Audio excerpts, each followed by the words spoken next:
বিসমিল্লাহির রহমানির রহিম। আসসালামু আলাইকুম everyone, welcome to my new blog. তো আজকে আমি আপনাদের সাথে শেয়ার করবো আমার জামাই কী বাজার আনছে। তার আগে একটা জিনিস শেয়ার করি, সেটা হচ্ছে আমি আমার ছোট বাচ্চাকে কিভাবে পেঁপে খাওয়াই সেটাই আমি আপনাদের সাথে শেয়ার করব। আমি দেখেন পেঁপে থেকে সাইড থেকে একটু কেটে রেখেছি, কেটে তারপর ওটাকে পিস পিস করে কাটছি। কাটার পরে ওই পেঁপেটা আর কি আমি এই যে এটা হলো ম্যাশ বাটি দিয়ে আপনার হচ্ছে এখন আর হাত দিয়ে ডলাডলির কাম নেই, ওই বাটিতে দিয়ে আমি এটারে ভালো মতো একদম মিহি করে নিই। তারপরে যে এটা আমার বাচ্চার খাওয়ার উপযোগী। আর পেঁপে কিন্তু বাচ্চাদের শরীরের জন্য অনেক ভালো।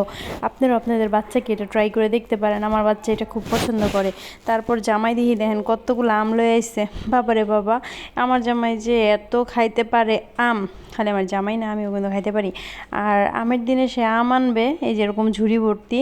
তরমুজের দিনে তরমুজ আনবে, মানে তার এটা হলো রেকর্ড। তারপরে যে কিছু কাঁচা বাজার নিয়ে আসছে। আর আমার বাচ্চার জন্য যে তোকে আমি এখন সলিড খাবার শুরু করছি, এই জন্য লাগে ওই যার জন্য হচ্ছে এখানে কী কী সবজি আনছে আমি আপনাদেরকে দেখাই। আমি ওকে কিছু কাঁচা সবজি আনতে বলছিলাম, পরে যেগুলো নিয়ে আসছে এখানে আনছে দেখা যাইতেছে লেবু নিয়ে আসছে। আমার হচ্ছে এগুলো গাজরগুলো আমার কাছে খুবই পছন্দ হয়েছে, একদম চিকন চিকন লম্বা লম্বা, আমার কাছে খুব ভালো লাগছে গাজরগুলো, মসৃণ। আর এখানে অর্ধেকটা মিষ্টি কুমড়া, এটাও আমি আমার বাবুর জন্য। আর এখানে বরবটি, তারপরে এই যে কাঁচামরিচ, তারপরে হচ্ছে এখানে 2 রকমের শুটকি আছে, চ্যাপা শুটকি এবং লইট্টা শুটকি।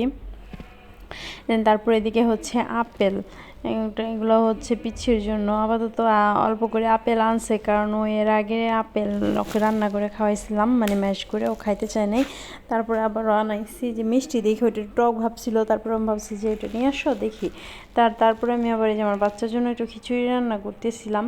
যখন আমি কী কী দিয়ে খিচুড়ি খাওয়াই সবই আমি অল্প অল্প পরিমাণে দিই, হাত দিয়ে মেখে তারপরে আমি বসায় দিই। তারপরে হচ্ছে এইভাবে আমি নরম যখন হয় আমি ম্যাশ করে তারপরে খাওয়াই। তো আজকে আমার ভিডিওটা এ পর্যন্তই। সবাই ভালো থাকবেন। আল্লাহ হাফেজ।